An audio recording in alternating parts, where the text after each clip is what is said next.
In the early hours of January 1835, the city of Salvador in Bahia, Brazil, stirred with a quiet tension that would soon erupt into one of the most extraordinary uprisings in the history of the Americas. The Malê Revolt.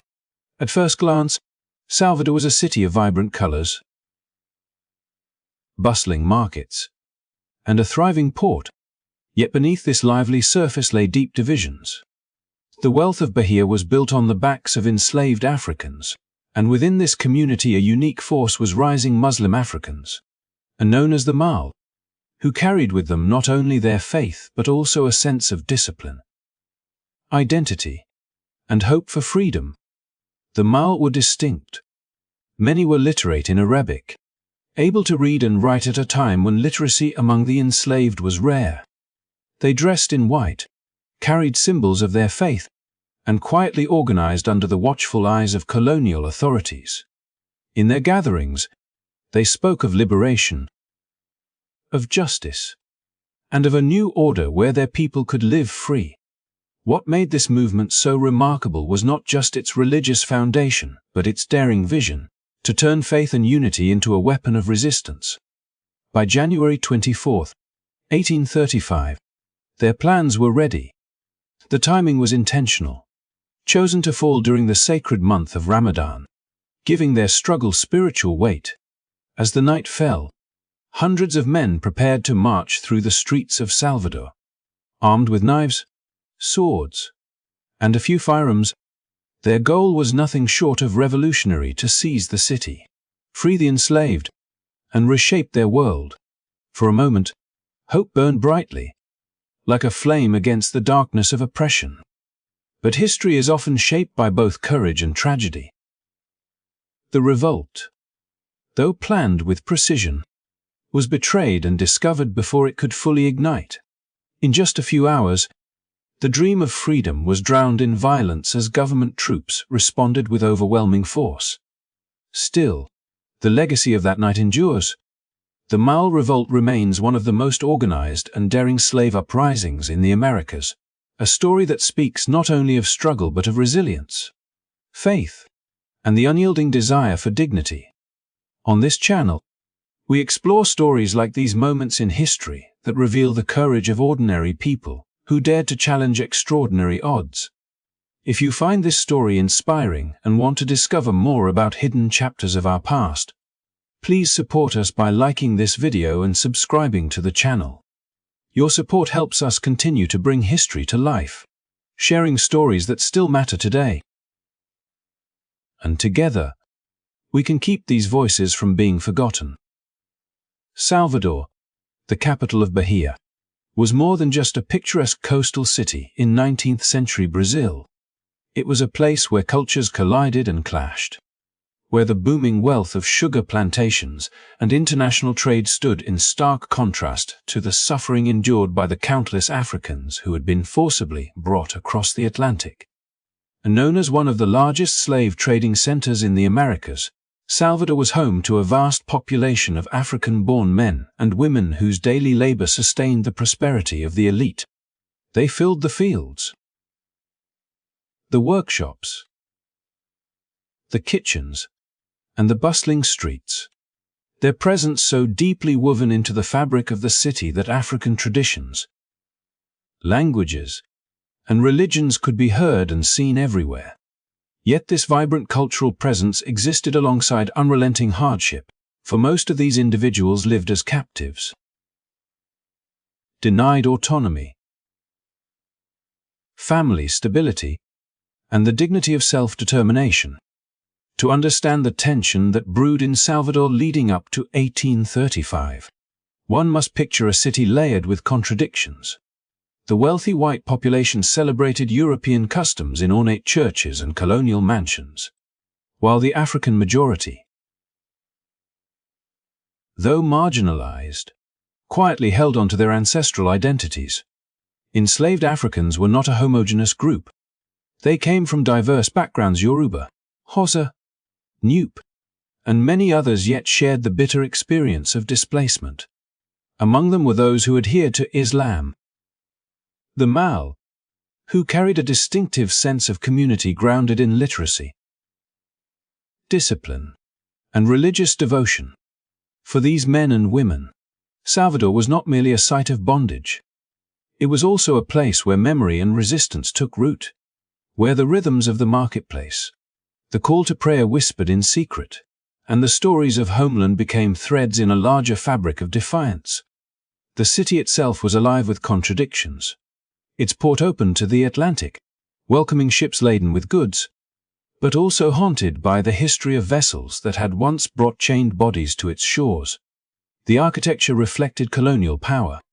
Yet in the alleys and neighborhoods where Africans lived, the city pulsed with African languages and cultural practices. Markets brimmed with goods from across the ocean, and in those spaces enslaved Africans sometimes managed to trade, to gather, and to exchange not just food or cloth but also ideas, hopes, and dreams. For the Mal in particular, these spaces were vital. Their ability to read and write Arabic gave them a channel of communication hidden from the eyes of the authorities.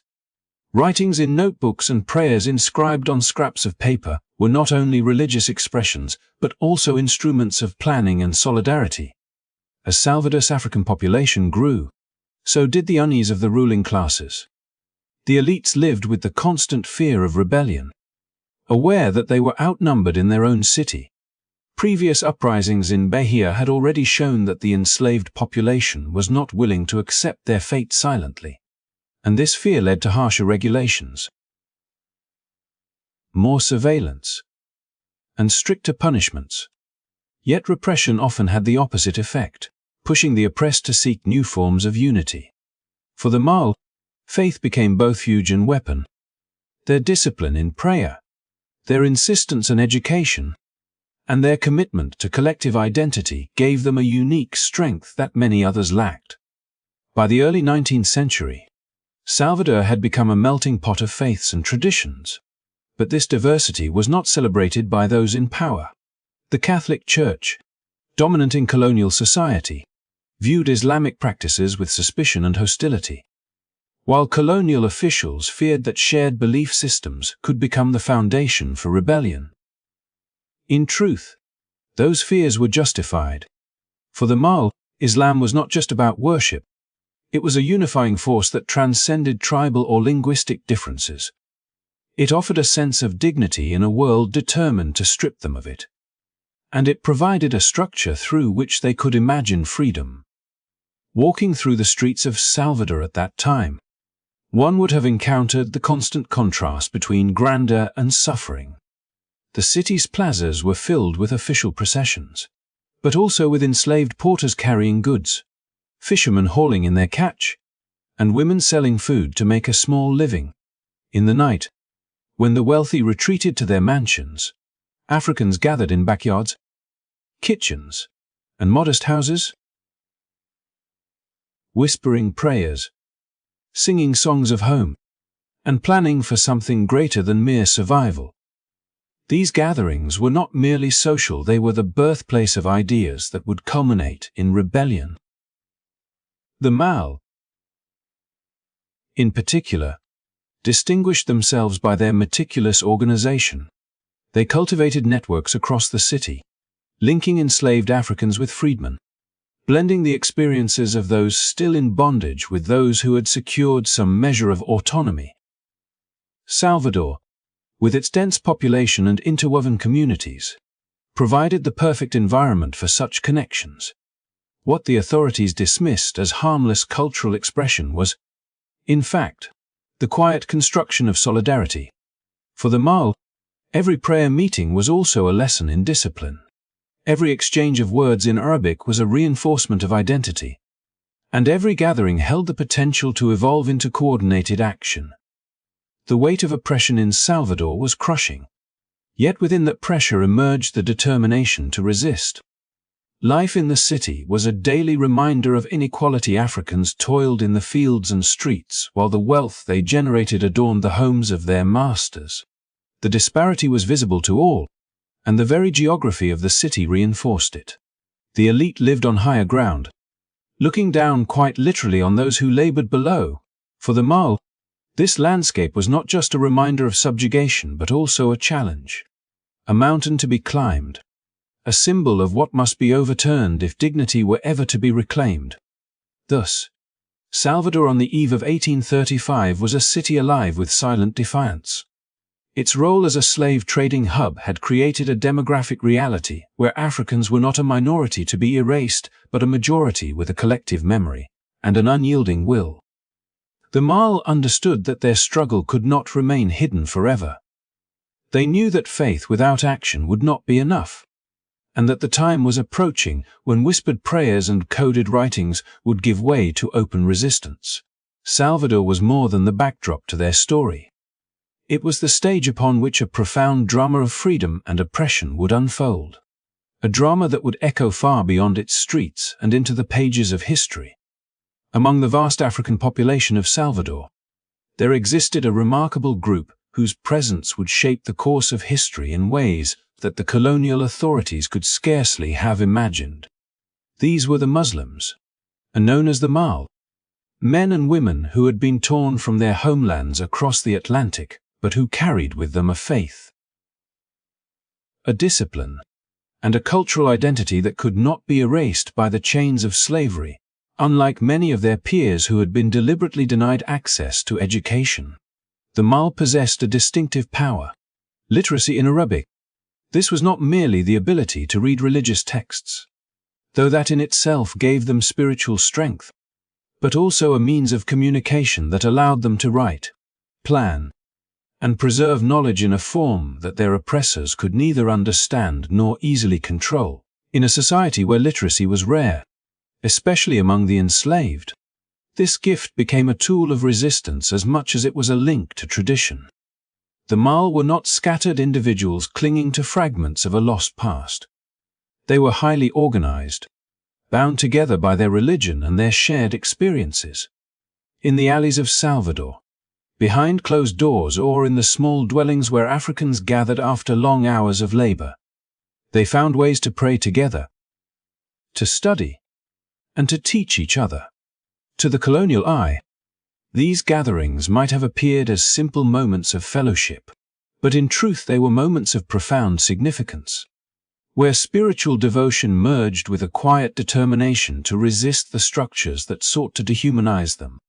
The rhythm of prayer, the recitation of verses, the writing of Arabic script on slates or scraps of paper, all of these were acts of defiance, asserting that identity and memory could endure despite captivity. What set the Mal apart was not only their knowledge but their discipline. Islam required commitment to regular practices, and in keeping these rituals alive, they also trained themselves in habits of organization, timekeeping, and solidarity. In a city where the enslaved majority often lived under the constant threat of surveillance, this discipline was a source of strength. They cultivated networks that crossed lines between enslaved Africans and freedmen, ensuring that ideas could spread even under difficult circumstances. This structure gave them the ability to think collectively rather than individually, to imagine freedom not as a distant dream but as a concrete possibility to be pursued together. Salvador, with its crowded neighborhoods and vibrant markets, provided the stage for this quiet unity. Amid the clamor of trade and the bustle of daily survival, the Mal carved out a world of shared language and faith. Their Arabic writings passed unnoticed by most of the authorities, who had no understanding of what the words meant, allowing the Mal to hide their messages in plain sight. These texts were more than prayers. They were letters of brotherhood, reminders of resilience, and, eventually, blueprints for rebellion. Through their literacy, the Mal could move beyond oral tradition, committing their vision to paper in ways that preserved clarity and reduced the risk of miscommunication. In times when secrecy meant survival, this skill was invaluable. The presence of Islam among the Mal also gave them a shared identity that transcended the tribal and linguistic divisions often exploited by the ruling classes to keep Africans fragmented. While Yoruba, Hausa, Nupe, and other groups brought different traditions, Under the banner of Islam, they could come together, setting aside divisions and finding solidarity in the belief that justice was not only possible, but divinely ordained. This unity, rare in the fractured society of the enslaved, gave them an edge that made their organizing efforts more effective than previous attempts at rebellion. Faith was their common language, and in it they found both hope and strategy. The Mal were not naive about the dangers they faced. They lived under constant scrutiny, aware that discovery of their gatherings or their writings could bring severe punishment. Yet their commitment to organization was stronger than their fear. They knew that freedom could not be granted from above, but must be seized by those who longed for it most deeply. Every prayer whispered in secret, every verse memorized, every word carefully written in Arabic was a step toward preparing minds and hearts for a struggle that went far beyond the individual. In this way, the Mal built something more powerful than a fleeting rebellion. They built a foundation for collective action that would echo long after their uprising. The discipline of the Mal also shaped their vision of what freedom might look like. Unlike those who had been stripped of cultural anchors, they had a framework that allowed them to imagine a different social order. In their eyes, freedom was not simply the absence of chains but the restoration of dignity, the ability to live according to their faith, and the chance to rebuild community on terms of equality. Their religion gave them the moral justification to rise against their condition, teaching them that oppression was not natural but a violation of divine order. This conviction emboldened them in ways that frightened the colonial authorities, who sensed, even without fully understanding, that this group was different, that they possessed a unity that could not be easily broken. As the months of 1834 turned into the new year of 1835, the Mal intensified their preparations. Their ability to organize meant that messages could travel across neighborhoods, linking Africans from different walks of life into a single cause. For a moment, the dream of seizing Salvador no longer felt impossible. With their literacy, their networks, and their discipline, the Mal demonstrated that even within the harshest conditions of captivity, resistance could be nurtured with patience and precision. What they lacked in weapons they compensated for with vision and unity, qualities that made them formidable despite their circumstances. Thus, within the heart of Salvador, the Mal were weaving a tapestry of faith and defiance, stitching together fragments of memory, language, and ritual into a coherent movement. They were not merely surviving in a hostile city, they were preparing. Watching, waiting for the right moment to turn whispers into shouts and prayers into action. Their story was not one of despair but of determination, proof that even in the depths of bondage, the human spirit seeks out pathways to dignity and freedom. The Mal carried within themselves the seeds of resistance, and as those seeds grew, they would soon transform the streets of Salvador into the stage of one of the most daring uprisings the Americas had ever witnessed. Life in Salvador was marked by contrasts so stark that they seemed to split the city in two. On the surface, it appeared as a place of bustling trade, ornate churches, and the wealth of plantation owners who flaunted their riches in grand mansions overlooking the harbor. But beneath this facade lay the daily reality endured by the majority of its population, Africans who bore the weight of slavery. Stripped of autonomy and compelled to labor without rest, their lives were shaped by unrelenting hardship. For slavery in Bahia was not simply an economic condition but an all-encompassing system that dictated every aspect of existence. Men and women worked from dawn to dusk in fields, kitchens, and workshops, receiving little more than cruelty in return. Families were torn apart as children were sold, loved ones separated, and bonds of kinship fractured, leaving behind a trail of grief that stretched across generations.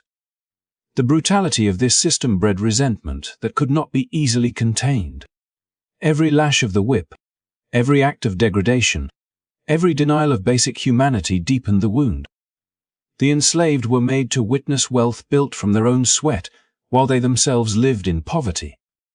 And this injustice created a simmering anger that grew with each passing year. For the African population of Salvador, the injustice was not abstract.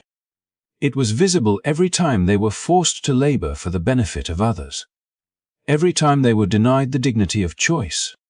Every time their bodies were treated as property. These daily humiliations accumulated like layers of stone, pressing down with unbearable weight until resistance became the only possible expression of dignity. Yet slavery was not the only form of oppression. Social structures in Salvador ensured that even those Africans who had managed to gain freedom lived under suspicion and discrimination. Freedmen often struggled against laws designed to restrict their movements, limit their opportunities, and keep them tethered to the lower rungs of society. No matter their skills or contributions, they remained marked by their origins. The rigid racial hierarchy denied them equal standing and reminded them constantly that their presence, though essential to the city's prosperity, was unwelcome in the circles of power. Such marginalization hardened the sense of injustice, forging bonds of solidarity between enslaved and free Africans alike. For both groups knew that their lives were bound by the same web of exclusion. Religious repression added another layer to this growing resentment. For the Malê in particular, whose Islamic practices formed the core of their identity, suppression was both personal and collective. Authorities regarded Islam with suspicion, fearing the discipline and literacy that came with it. Prayers whispered in Arabic, garments that symbolized faith, or gatherings for worship were often met with hostility and punishment. At times, even the possession of written texts could bring accusations of subversion. To live as a Muslim in Salvador was to live under constant threat. For the authorities recognized that religion could serve not just as solace, but as the foundation for unity and resistance. Every effort to repress it only strengthened the conviction of its followers, who came to see their faith as inseparable from their pursuit of freedom. Within this cauldron of oppression, resentment simmered not as aimless anger, but as a growing awareness that change had to come. The enslaved and marginalized began to see that their suffering was not ordained, not inevitable, but the product of human systems that could be challenged. The Malê, with their organization and literacy, articulated this awareness most clearly, but it was felt widely among the African population of Salvador. The injustice of slavery, the denial of social mobility, and the attempt to erase cultural and religious expression all worked together to nurture a collective sense of grievance. In the silence of night, in the hushed conversations held in hidden corners, this grievance transformed into plans, into visions of what life could be if the structures of oppression were overturned. For many, the memory of Africa lingered as a reminder that another way of life was possible. Stories of kingdoms, traditions, and dignity passed from generation to generation, offering a counterpoint to the degradation of slavery. These memories were not relics of the past, but living testaments that fueled hope. When combined with the daily injustices endured in Salvador, they created a powerful force of resistance, one that no amount of repression could extinguish. What the ruling classes failed to understand was that the harsher the oppression, the stronger the will to resist became. Every act of cruelty reinforced the conviction that freedom was worth any risk. As 1835 approached, the resentment that had been building for decades reached a breaking point. Slavery's brutality, social exclusion, and religious repression had created conditions that made rebellion not only imaginable but inevitable. For the Malê, whose faith bound them together in discipline and unity, the time for whispered prayers and secret writings was coming to an end. The injustices of Salvador had taught them that waiting for mercy was futile, and so they began to transform resentment into action. In the heart of the city, beneath the watchful eyes of their oppressors, they nurtured a vision of liberation, one that would soon erupt into a revolt that, though brief, would echo across history as a testament to the unyielding human desire for dignity and justice. The Malê Revolt did not emerge in isolation. It was born out of these accumulated wrongs. the weight of slavery, the pain of exclusion, and the suppression of belief. Each injustice added fuel to the fire, and by the time the night of January 24th arrived, that fire had become impossible to contain. Salvador had become a city divided, not only by class and race, but by the irreconcilable realities of those who lived in luxury and those who endured relentless oppression. It was within this fractured world that the Mal prepared to act, guided by the conviction that even the most entrenched systems of power could be challenged when faith, unity, and the memory of freedom came together as one. The decision to align the uprising with the holy month of Ramadan was not a coincidence, but a deliberate act of strategy and symbolism. For the Mal, faith was inseparable from the struggle for liberation, and Ramadan represented a time of heightened devotion, discipline, and unity. It was a month in which the body was disciplined through fasting, and the spirit was sharpened through prayer. A time when the faithful were reminded of endurance, sacrifice, and the power of collective will. By planning their revolt to take place during this sacred period, the Mal imbued their struggle with spiritual weight, transforming it from a mere political or social act into something that reached far beyond the material world. Their uprising would not only be against the chains of slavery, but also against the moral corruption of a system that sought to crush their identity. In the nights of Ramadan, when the city quieted and the faithful gathered in prayer, the Mal found both cover and inspiration. The rhythm of fasting, the nightly vigils, and the recitation of sacred texts created a spiritual atmosphere that nurtured resolve.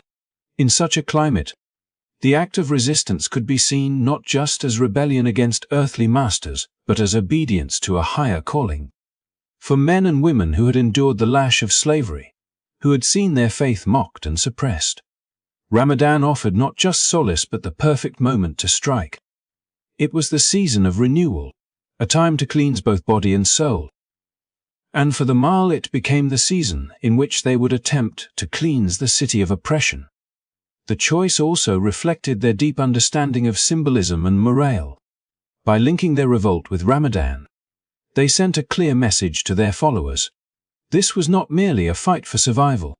It was a sacred struggle, a jihad of dignity against injustice.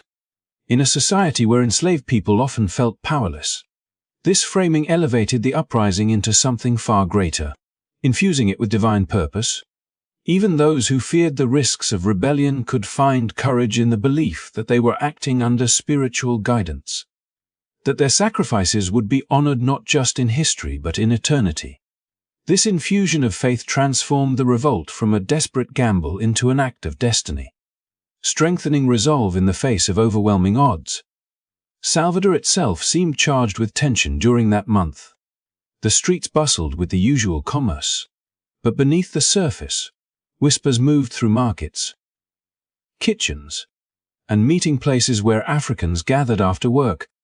Ramadan provided a rhythm of secrecy that cloaked their movements. The night prayers, the gatherings to break the fast, and the communal nature of the holy month created natural opportunities for assembly and planning without drawing undue attention. To the authorities, these gatherings seemed harmless, perhaps even invisible. But within them the Mal sowed the seeds of insurrection. Plans were passed quietly, strategies refined, and messages conveyed in the coded language of faith. The revolt's connection to Ramadan also underscored the profound resilience of African culture in the Americas. Despite years of repression, the Mal had not abandoned their traditions, but instead found ways to preserve and adapt them under hostile conditions. By rooting their uprising in the spiritual calendar, they demonstrated that their identity had survived the trauma of enslavement, that memory and faith could not be extinguished by force. This act of cultural defiance was as important as the physical rebellion itself, for it showed that the Mal were not merely reacting to oppression, but actively reasserting their heritage and values. On the eve of the uprising, the atmosphere among the conspirators must have been electric. As the fasting day ended and prayers filled the night air, the Mal prepared themselves mentally and spiritually for the battle to come. They dressed in white garments that symbolized purity and faith, transforming their appearance into a declaration of identity. To those who looked upon them, the clothing may have seemed unusual, but for the Malê it was a visible expression of unity, a uniform of resistance that tied them to one another and to their cause. Armed with blades, few fears, and an unshakable conviction, they were ready to challenge the weight of empire with nothing more than their faith and their determination. For the authorities of Salvador, the timing of the revolt would later seem audacious, perhaps even reckless. Yet for the Malê, there could have been no more fitting moment. To rebel in the midst of Ramadan was to declare that their struggle was aligned with divine justice, that their fasting and prayers were not in vain but part of a greater battle for freedom. The symbolic power of this choice was immense, for even if the revolt failed, its memory would live on as more than a mere political act. It would be remembered as a sacred defiance, as an uprising sanctified by faith. Indeed, it is this intertwining of religion and resistance that gives the Malê revolt its enduring place in history. Though the rebellion was crushed within hours, the fact that it was waged during Ramadan ensured that it would never be forgotten. It became not only a story of bravery but also of faith, a reminder that even in the darkest times, belief can kindle hope and transform ordinary men and women into actors of extraordinary courage. The revolt was more than an armed struggle, it was a testament to the power of conviction, showing that the human spirit, when guided by faith and unity, can rise even against impossible odds. Thus, when we look back on that night in January 1835, we see more than a brief battle on the streets of Salvador. We see a community that dared to turn its most sacred season into a weapon of defiance, that dared to believe liberation was possible, and that left behind a legacy far greater than the fleeting hours of combat. The Malê's decision to rise during Ramadan was an act of profound symbolism, one that linked their suffering to their faith to their struggle, and their struggle to the universal human longing for freedom. When the appointed night finally arrived, the atmosphere was charged with anticipation and a sense of destiny, as if history itself had paused to witness what was about to unfold. In the shadows of Salvador, hundreds of men and women, some enslaved, others freed but still bound by the weight of discrimination, gathered together in secrecy. They came in small groups, slipping silently through narrow alleys and dusty paths, each one carrying not only the tools of defiance but also the burden of generations who had longed for this moment. Most of them were armed with knives, sharpened meticulously for the occasion, while others carried swords that had been smuggled or crafted in secret workshops. A few had access to firearms, rare and precious in their hands, yet symbolic of the seriousness and determination of their cause. But what bound them most tightly was not steel or gunpowder, it was a shared conviction that freedom was worth any price, and that the future could not be written without their sacrifice. They gathered under the pale light of the moon, faces illuminated by flickering torches, their shadows stretching long and uncertain across the ground. Murmurs in Arabic and Yoruba mingled with Portuguese whispers, a chorus of languages that reflected the diversity of those present but also underscored their unity. Many of the Malê, educated in Islamic traditions, carried scraps of paper on which verses from the Quran had been carefully inscribed, folded and hidden beneath their clothing like talismans of spiritual strength. For them, this was not merely an earthly struggle, it was an act of faith, a defense of dignity, a stand against the crushing weight of injustice. And for the others, even those who did not share the same religion, the symbolic power of unity and resistance was no less sacred. The gathering was not chaotic, as one might imagine, but highly organized. Leaders moved among the people, whispering instructions, reassuring the nervous, and reminding them of the plan that had been carefully constructed over months.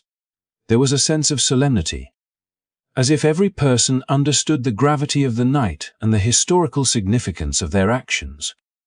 The timing of the revolt, aligned with the holy month of Ramadan, gave their cause a deeper resonance. It infused their struggle with spiritual meaning and added courage to those whose hearts trembled with uncertainty. The fasts, the prayers, and the discipline of their faith had prepared them not just physically but mentally and emotionally for the task at hand. This was not only a battle for liberation. It was a declaration that their spirits could not be broken. As the night deepened, tension thickened in the air, the clatter of metal being adjusted, the whispered prayers, the steadying of trembling hands, all of it was woven into the fabric of the moment. Each person knew the risks. Discovery meant imprisonment, torture, or death, and yet none turned away. Instead, they drew strength from one another, from the knowledge that their suffering had never been individual but collective, that their bondage had linked them in pain and now would link them in defiance. Mothers and fathers thought of their children, of the possibility that the next generation might grow without chains. Young men dreamed of walking freely in a city where they were no longer hunted for who they were. Even the elders, who had endured decades of hardship, found in this night a chance to leave behind a legacy of courage. When the leaders finally gave the signal, a ripple of determination swept through the crowd. Knives were tightened in hands, swords lifted, and the few firearms loaded with trembling but resolute fingers. A hush fell over them, not a fear but a focus, the kind of silence that precedes transformation. They were no longer just individuals caught in the cruelty of circumstance. They were a movement, a force of history, determined to carve their names into memory. What they lacked in weaponry, they compensated for with courage, discipline, and the righteousness of their cause.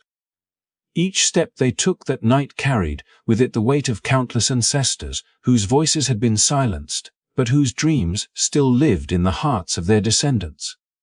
The city of Salvador slept, unaware that in its quiet corners, a storm was gathering that would soon shake its foundations. The footsteps of those gathered, soft yet determined, echoed like the beating of a drum announcing change.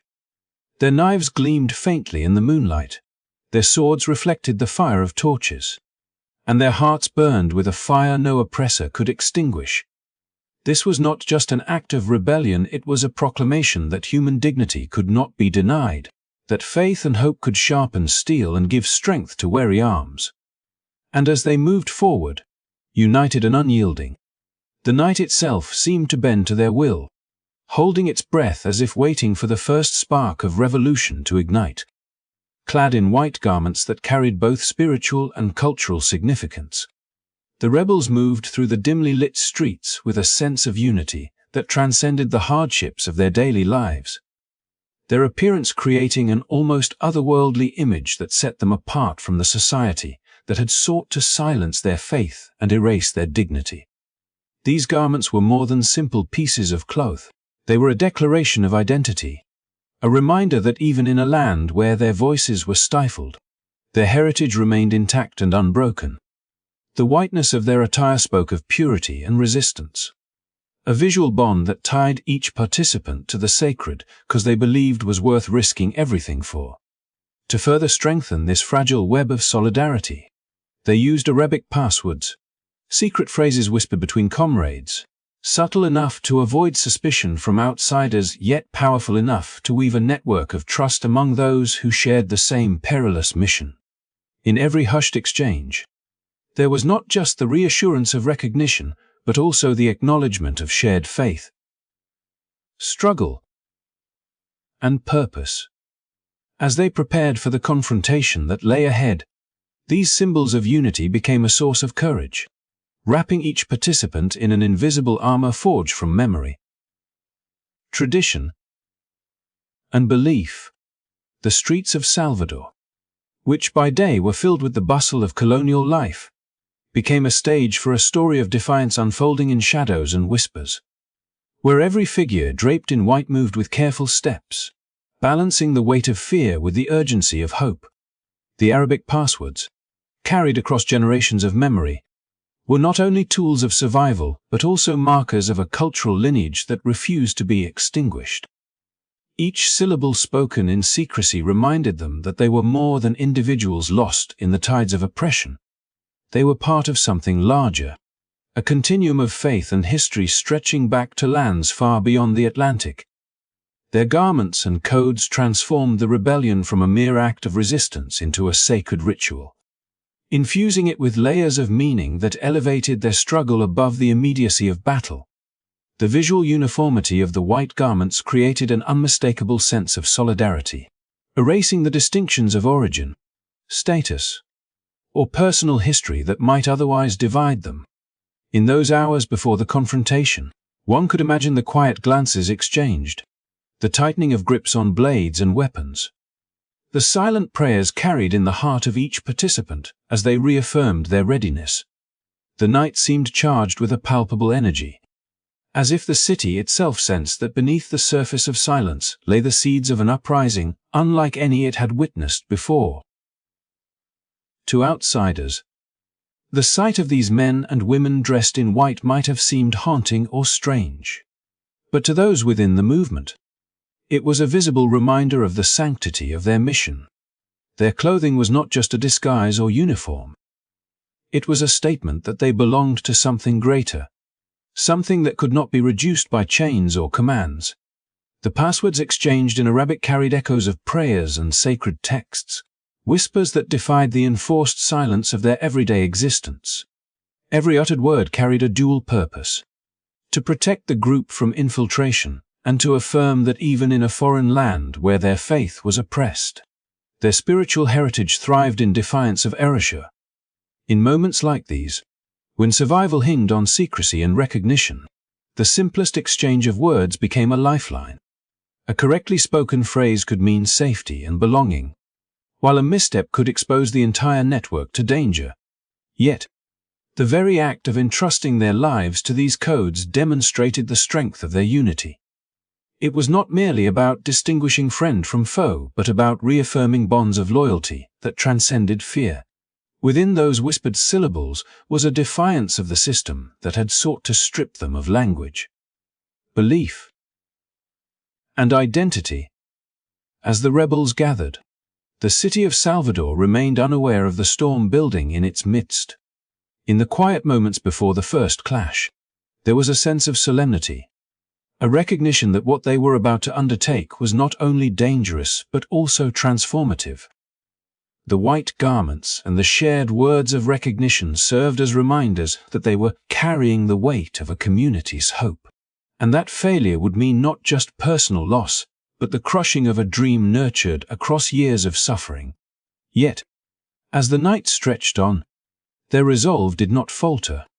Each figure in white became a living symbol of defiance, their very presence a rejection of the roles forced upon them by a society that sought to silence and subjugate them. The harmony of appearance and the rhythm of whispered words created an atmosphere where fear and faith intertwined, binding the group together in ways that weapons alone could not. In this unity lay their strength, a force that could not be measured in the number of blades or firearms, but in the depth of conviction carried in every heart. Though the challenges ahead were immense, the vision of freedom, expressed through their garments and passwords, illuminated the path they had chosen. The city around them slept, unaware that its streets were about to become the stage for a struggle that would echo through history, remembered not only for the clash of steel and cries of battle, but for the quiet dignity of those who dared to wear white and speak forbidden words in defiance of the silence imposed upon them. The heart of their ambition beat with a rhythm that could not be silenced, for their main goal was nothing less than seizing Salvador itself, the jewel of the colony, a city that embodied both the wealth of the oppressors and the suffering of the enslaved who built it. To them, Salvador was not simply a capital, it was a symbol, a fortress of power whose fall would signal the dawn of a new age. In their eyes, the narrow streets and towering churches of the city would no longer echo with the dominance of colonial rulers, but instead resound with the cries of liberty. Their plan was not born in haste, but carefully whispered and nurtured in the secrecy of faith gatherings, in the hidden corners of night markets, and in the silent prayers of men and women who longed to see their children walk free. Freedom was not just a dream to be carried in the heart. It was a vision meant to be lived, and Salvador was the stage where that vision would finally come alive. To accomplish this daring mission, the rebels knew they had to act swiftly, to spread their ranks by freeing others held in bondage, and to gather every able hand that longed for release from chains. Every new ally meant not just an extra sword or musket, but another voice swelling the chorus of liberation. They imagined the moment when farm workers and household servants alike would cast aside their burdens, join their march, and stand as brothers and sisters in a cause larger than themselves. The city would become a beacon for those who had suffered in silence, an emblem that their cries were finally answered and their resistance validated. In their minds, Salvador's capture would unleash a tidal wave that could sweep across the colony, toppling the authority that had for so long dictated the rhythms of their lives. The vision was powerful, and the more they imagined it, the more it grew into something that felt inevitable. To them, overthrowing the colonial authorities was not an act of vengeance but of justice, a redressing of a balance that had been skewed for centuries. It was the fulfillment of a promise whispered through generations, from the first men and women dragged unwillingly across oceans to their descendants who carried both scars and unbroken spirit. In their whispered conversations, they spoke not of destruction but of renewal, of a society reshaped by their own hands, where dignity and equality would no longer be foreign concepts but the very foundation of daily life. Each rebel carried this vision in their heart like a sacred fire, and the thought of standing together in Salvador's great squares, declaring their freedom before the colonial palaces, filled them with a strength that overcame fear. Even those who had only crude weapons, even those who had never tasted combat, felt emboldened by the clarity of their purpose. For them, this was not just another uprising destined to be forgotten. It was the culmination of faith, culture, and collective yearning converging into a single, unstoppable force. They believed the city itself would hear their call, that its walls, streets, and stones would bear witness to the day when those who had been silenced would finally raise their voices. The goal of seizing Salvador was thus far more than a military strategy. It was a spiritual quest. It was about reclaiming their humanity, about turning despair into action, and about inscribing their story into the very heart of the colony. They knew the risks. They knew the strength of their adversaries, but none of it outweighed the urgency of their dream. Each step toward the city was a step toward reclaiming not only land but destiny, and each whispered plan brought them closer to a horizon where freedom was no longer a fleeting thought but a living reality. The night air seemed to carry their determination, as if even the stars above bore witness to their unyielding resolve. To seize Salvador was to shatter the illusion of invincibility that the colonial authorities had wrapped themselves in, to prove that no empire was too mighty to be challenged when hearts burned with the fire of liberty. It was more than a city they sought. It was the soul of a people, and to win it was to declare to the world that they were no longer shadows in another's history, but authors of their own. Their mission was clear, their faith unshaken, and as they prepared to rise, they carried with them the conviction that even if they fell, their struggle would echo through time, inspiring those who would follow. In that conviction lay their strength, and in Salvador lay the promise of a dawn that could not be delayed. The march toward freedom that had begun with such fervor now faced an unexpected turn, as whispers of the uprising slipped into the ears of those in power, unraveling the secrecy upon which everything depended. Instead of advancing unseen toward their destination, the rebels soon found themselves staring at the steel and discipline of organized government forces, called out in haste yet moving with efficiency born of fear and experience. What was meant to be a swift and coordinated movement now stood at risk of being strangled before it could even gather its full strength. And the air grew heavier as the knowledge of betrayal or premature discovery settled over the men and women who had placed their hopes in the daring plan. The troops were not ordinary guards but seasoned soldiers accustomed to quelling disorder, and their sudden presence on the streets of Salvador created a chilling reminder that the authorities had no intention of allowing a challenge to their control. The rebels' weapons, knives, swords, and a handful of firearms seemed suddenly fragile when contrasted with the muskets, bayonets, and disciplined formations of their opponents. Yet the courage that burned within them did not waver easily. What followed was a clash charged with desperation, determination, and the weight of centuries of oppression pressing on both sides.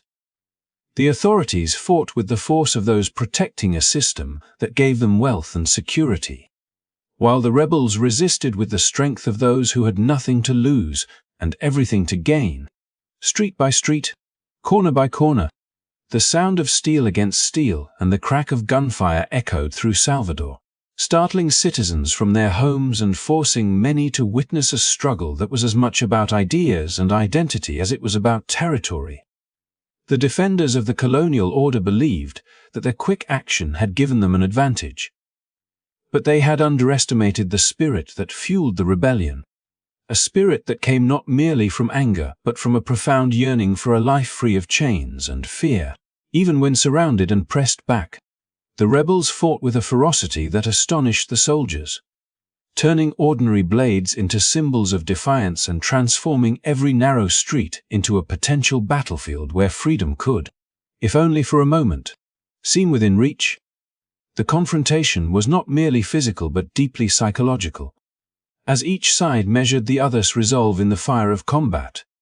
For the government troops, the sight of men and women willing to charge against superior firepower revealed how dangerous the desire for liberty could become if it spread unchecked. For the rebels, every stand taken and every act of bravery reminded them that they were part of a larger struggle, one that transcended the city walls and connected them to countless others who longed for dignity. Yet the imbalance of preparation and weaponry slowly began to tip the scales. The rebels' plan had been built on the element of surprise, and without it their chances dwindled as reinforcements poured into the city, tightening the net around them. Still, their resistance was anything but futile. Each moment they held their ground, each exchange of blows, etched their determination into the memory of those who watched, leaving an impression that would outlive the immediate battle. The discovery of the plan and the swift government response served as a harsh lesson in how fragile revolutionary movements could be when faced with the machinery of a state determined to preserve its power. Yet it also illuminated the extraordinary lengths to which people would go when driven by the hope of freedom. Though the troops pressed harder with every passing hour, though the numbers and resources of the authorities seemed overwhelming, the rebellion refused to be snuffed out quietly. It blazed like a fire, bright and dangerous, even as it was being encircled, showing the world that the human spirit, once awakened, could never be entirely subdued. The soldiers may have had the advantage of foresight and discipline, but the rebels possessed something far greater in meaning: the willingness to fight, to risk, and even to fall, all for a vision of tomorrow that was more just than today. In those critical moments when the uprising hung in the balance, the city itself seemed to hold its breath. Citizens peered from windows, torn between fear of retribution and admiration for the audacity unfolding before them. The authorities congratulated themselves on acting quickly, on intercepting what they saw as a threat before it could ignite into something larger. Yet in doing so they also revealed their deep insecurity, their awareness that the order they defended was built on fragile foundations of inequality and coercion. For the rebels, the early discovery of their plan was a devastating blow, stripping away the chance to strike with full force and leaving them exposed to an opponent far more powerful. Still, they pressed forward as long as strength and hope allowed, not because they believed victory was certain, but because to surrender without a fight would have meant denying the very dream that had led them to gather under the moonlight, dressed in white, speaking passwords of unity and faith. Thus, Even as the rebellion faltered beneath the weight of overwhelming opposition, its spirit burned on, refusing to be extinguished by the swiftness of the government's response. The clash in Salvador, though cut short before its vision could be fully realized, became a testament to the courage of those who dared to dream beyond the confines imposed upon them. Their struggle reminded the world that even when plans are uncovered and armies are dispatched, the desire for freedom remains too vast to be contained, too enduring to be silenced by mere force of arms. The rebellion, though ignited with courage and purpose, burned brightly for only a short time before being crushed under the overwhelming force of colonial power. In the streets where dreams of freedom had just begun to take shape, the sound of marching boots and musket fire soon drowned out the chants of defiance. For those who had joined the uprising, the hours passed in a blur of chaos and determination. They had risked everything, inspired by the vision of reaching Salvador, liberating others, and creating a new life beyond the shadow of bondage. But the element of surprise, which had given them hope, quickly slipped away when the plan was uncovered and the authorities moved with swiftness and severity. Government troops, well armed and trained, met the rebels with a force that left little room for maneuver or retreat. The uprising, meant to be the spark of something greater, instead became a fleeting battle between desperate hope and relentless control. The struggle did not simply vanish into silence.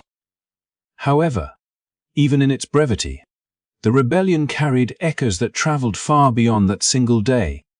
To those who fought, each moment of resistance represented a refusal to accept a world built on chains and fear.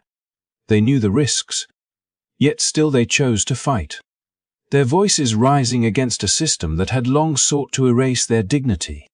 Though the uprising lasted only a few hours, it exposed both the vulnerability and the strength of the enslaved community. Vulnerability, because the power of the colonial forces could extinguish organized rebellion before it spread too widely. Strength, because despite this reality, men and women continued to imagine and attempt freedom, showing the resilience of a spirit that refused to die. In recounting the story, one can almost picture the scene: a group of rebels, hearts pounding, faces illuminated by determination, charging forward with the belief that their actions could reshape history. For them, even if the outcome was uncertain, the very act of rising stood as a declaration of humanity. The clash with government troops may have been swift, but it was not without meaning. It revealed to the colonizers that beneath the surface of apparent order lay a constant current of unrest. The enslaved people were never entirely subdued in spirit, and every attempt at rebellion, no matter how short, served as a warning that freedom could never be completely denied. As the hours wore on and the colonial forces tightened their grip, the rebels faced the grim reality that their dream might not unfold as they had envisioned. Yet, in those fleeting hours, they carved a space in history that could not be erased.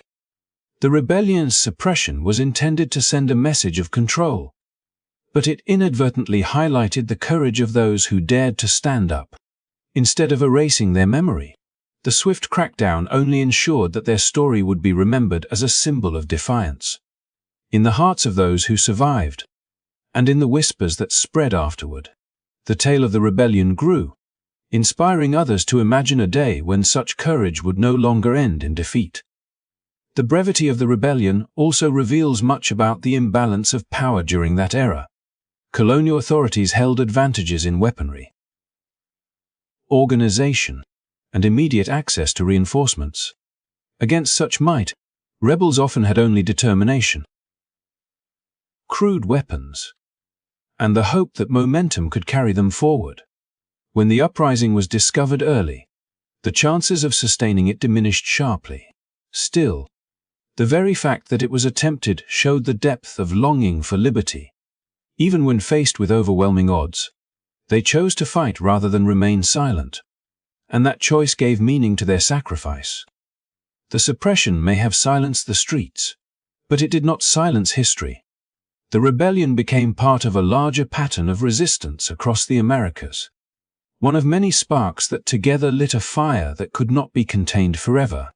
In later years, uprisings and movements would continue to challenge colonial rule, each one building on the memory of those who came before. The short-lived rebellion, though measured in hours, became part of the long timeline of human resilience, reminding future generations that even in moments of defeat, the seeds of change were sown. As one reflects on this episode, it becomes clear that the power of the rebellion lies not in how long it lasted, but in what it represented. It was a cry for freedom, an act of defiance, and a reminder that people denied their humanity will always seek ways to reclaim it.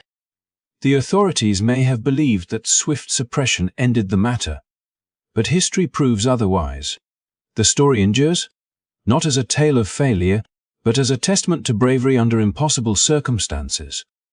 Those few hours stand as a reminder that courage is not measured in victories won, but in the willingness to rise against oppression, even when the outcome is uncertain. In the grand sweep of history, some events blaze for years while others flicker briefly before being extinguished. Yet both leave their mark, and sometimes it is the brief, desperate struggles that capture the true essence of human determination. The rebellion that lasted only a few hours before being suppressed is one such moment, a chapter that speaks of sacrifice, hope, and an unyielding quest for dignity. It may have been brief, but its echoes continue to resonate, reminding us that even the shortest rebellions can shape the course of memory and inspire the pursuit of freedom across generations. The cost of the rebellion was devastating, not only in the immediate aftermath, but also in the enduring legacy it left behind.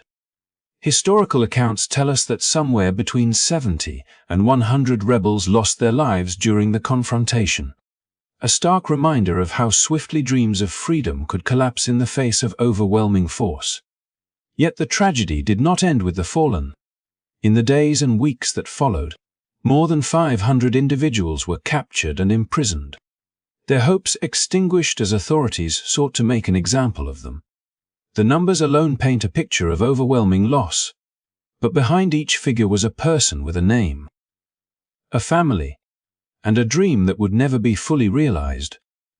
These individuals were not faceless participants in a failed uprising. They were human beings whose courage had driven them to risk everything, and whose punishment served as a warning to others contemplating the same path.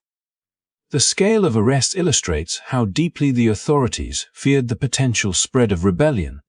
To the ruling class, the uprising was more than an isolated event. It was evidence of an undercurrent of discontent that could resurface at any time. By capturing such a large number of suspected rebels, officials hoped to suppress future resistance before it could take shape. The act of rounding up hundreds of people extended beyond those who had fought on that day. It also included individuals accused of sympathy, association, or even rumor of involvement. This sweeping response reflected the anxiety of a society built on fragile control, where the slightest tremor of dissent was met with overwhelming repression. But while the rebellion had been crushed, it could not be erased from memory. Every person who had taken part carried with them the knowledge of what had transpired, and every family who had lost someone carried the grief that no law could silence. The stories of bravery and sacrifice spread quietly from one household to another, whispered in the dark and remembered in song, creating a legacy that no amount of punishment could completely extinguish. Though the uprising had lasted mere hours, the ripples it created moved through time, shaping the thoughts and actions of generations who followed. In the broader scope of history, the staggering toll of lives lost and people captured revealed just how precarious the balance of power truly was.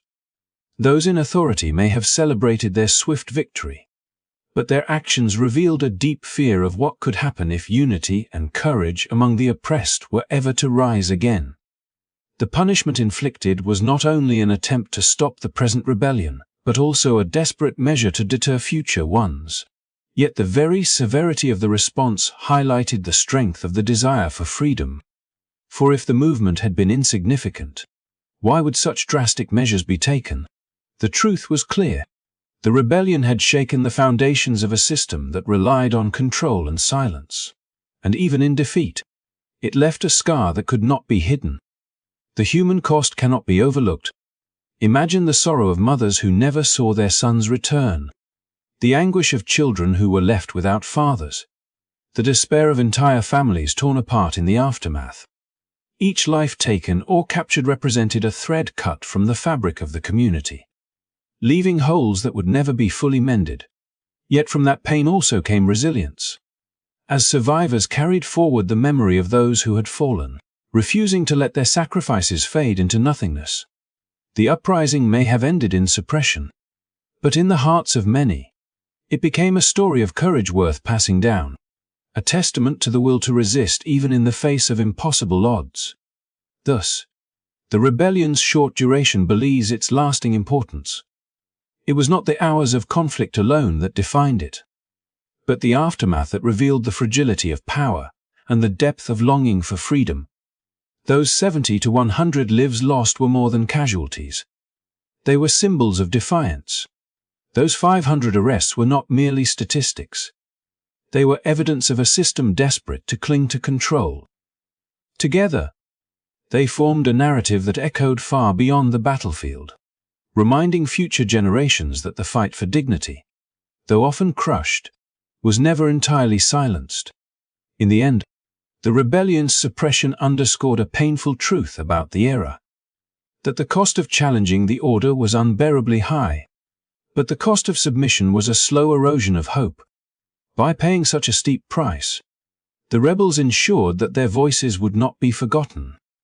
Even if their bodies were taken from the struggle, their story became a quiet flame, one that flickered through the years, refusing to die out completely. And though the immediate outcome was marked by loss and suffering, the rebellion planted seeds of memory and resistance that continued to grow long after the smoke had cleared. Though the Malê Revolt of 1835 in Salvador lasted only a few hours and ended in tragic loss, its significance stretches far beyond the immediate outcome, resonating through history as a testament to the courage, determination, and resilience of those who dared to resist. In the streets where the uprising unfolded, dreams of freedom were met with the harsh reality of repression. Yet the very act of rebellion carried a power that could not be extinguished. Hundreds of enslaved and freed Africans had risen together, armed with knives, swords, and a handful of firearms, their hearts burning with the hope of reclaiming not only their liberty, but also their dignity. Dressed in white Muslim garments, speaking secret Arabic passwords, and guided by shared faith and discipline, they demonstrated an unprecedented level of organization and unity that challenged the colonial authorities' control. Even though their plan was discovered early and the government responded with overwhelming force, the revolt itself became a living example of the strength that arises from collective vision and the refusal to accept oppression. The story of the Malê Revolt reminds us that resistance is not measured solely by success in battle, but by the courage to act in the face of impossible odds. The rebels may have been violently suppressed, with 70 to 100 killed and over 500 captured, yet the defiance carved a lasting mark in history. Their actions inspired others, leaving behind a legacy that would continue to ignite hope for generations to come. This was not merely an isolated event. It was part of a broader narrative of enslaved people fighting against injustice across the Americas, demonstrating that even the most tightly controlled systems of oppression could be challenged by unity, strategy, and unwavering resolve. One of the most remarkable aspects of the revolt was the meticulous planning and cultural cohesion that underpinned it. The Malê, many of whom were Muslims literate in Arabic, brought knowledge, faith, and discipline to the rebellion, turning it into one of the most organized uprisings in the Americas. The use of religious rituals, coded language, and symbolic timing during Ramadan added layers of meaning to their struggle, showing that resistance could be both a physical and spiritual act. Even in the face of brutal suppression, the story of their preparation, bravery, and determination continues to inspire admiration. It speaks to the enduring human desire for freedom, the importance of solidarity in resistance, and the power of identity and faith to fuel action against injustice. The revolt's failure in tactical terms does not diminish its symbolic importance. On the contrary, the very fact that such a coordinated uprising could emerge from within a system designed to strip people of autonomy, education, and community is a profound testament to human resilience. It demonstrates that even in the darkest circumstances, people find ways to assert their agency, to imagine a life beyond the chains imposed upon them, and to act upon that vision with courage and creativity. The Malê Revolt is a reminder that history is shaped not only by victories, but also by acts of defiance that, though suppressed, leave an enduring mark on the collective memory.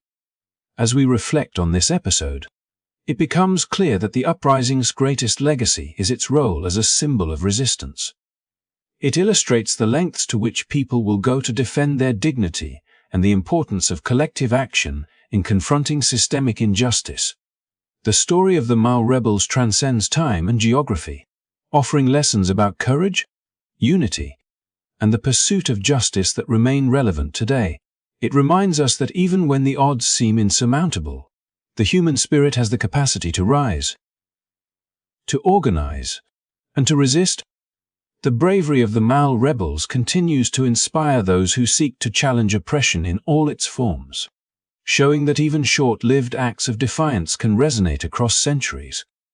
Thank you so much for joining me in exploring the story of the Malê Revolt. If you found this journey through history compelling, please like this video and subscribe to the channel so you won't miss more stories that uncover the courage, resilience, and determination of people who shaped our world. Your support allows us to continue sharing these powerful narratives and to honor the voices of those whose struggles and sacrifices continue to inspire us. May the legacy of the Malê rebels remind us always of the power of hope, unity, and the enduring human desire for freedom. Good night, and may your dreams be filled with inspiration and courage.